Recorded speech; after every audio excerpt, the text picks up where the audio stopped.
So how were you able to? Because I could never imagine that. Yeah. I mean, losing a child, because we all talk about the you as an adult, as a parent, you're supposed to go before the child does. So how were you Yeah. able to move forward after that major Mentally. devastation?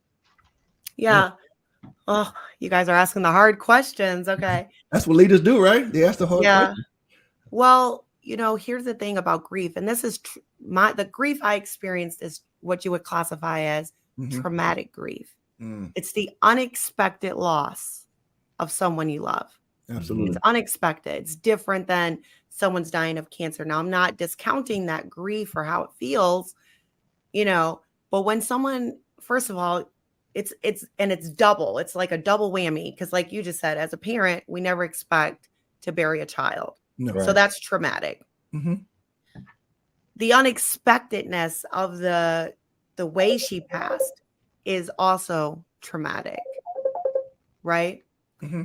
So when you're in that when you're experiencing that, it's really hard. And then you top that with, I have another kid here who was 11 at the time she passed.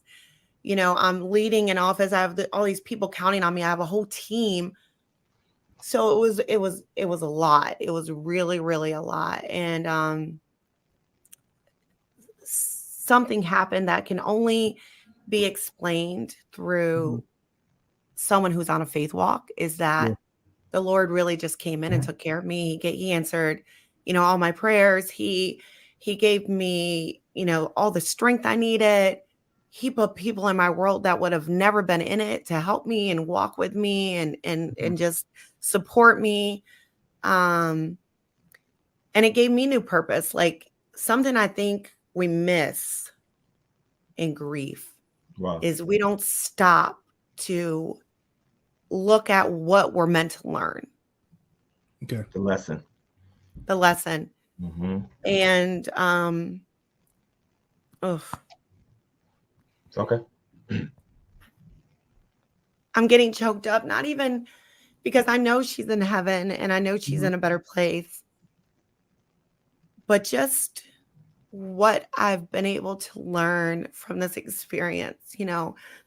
I would probably never have quit drinking had I not walked through addiction and started to learn about addiction and learn how it's a family disease, and you don't actually have to be an alcoholic to quit drinking. Right. You know Yeah. what I mean? Yeah, So absolutely. just because I wanted to set a different example for my son. I wanted him to see, Sundays, us watching the game, and I don't have a drink. We go out to eat wings and I don't have to get a beer, or, there's not wine being served at every meal. Like, I wanted him to see that. I wanted him to see his mom dealing and coping with her own emotions without coming home and, pouring a drink, right? Yeah. Like, I wanted him to see that. And because I have to think, if my daughter had seen that, would it have been different? Now, I don't live in that place because I understand that, I'm living in freedom, that I'm forgiven, and and there's all these lessons that we all have to learn. But I'm aware. And I think the hardest part with addiction and anything like that, where your kids are living in a place of insignificance, or they feel less than, or they're dealing with their interpersonal struggles. Listen, y'all, as parents, we help our kids form to who they are. Yes. Now, they make their own decisions. Yep. Yeah. That's it. Make their own decisions, okay? But we have to own our DNA in everything. And one of the hardest things for me to do was look at my DNA in this, and could I have never drank a day in my life and it could have stopped? Yeah, sure. I don't know. I'll never know, right?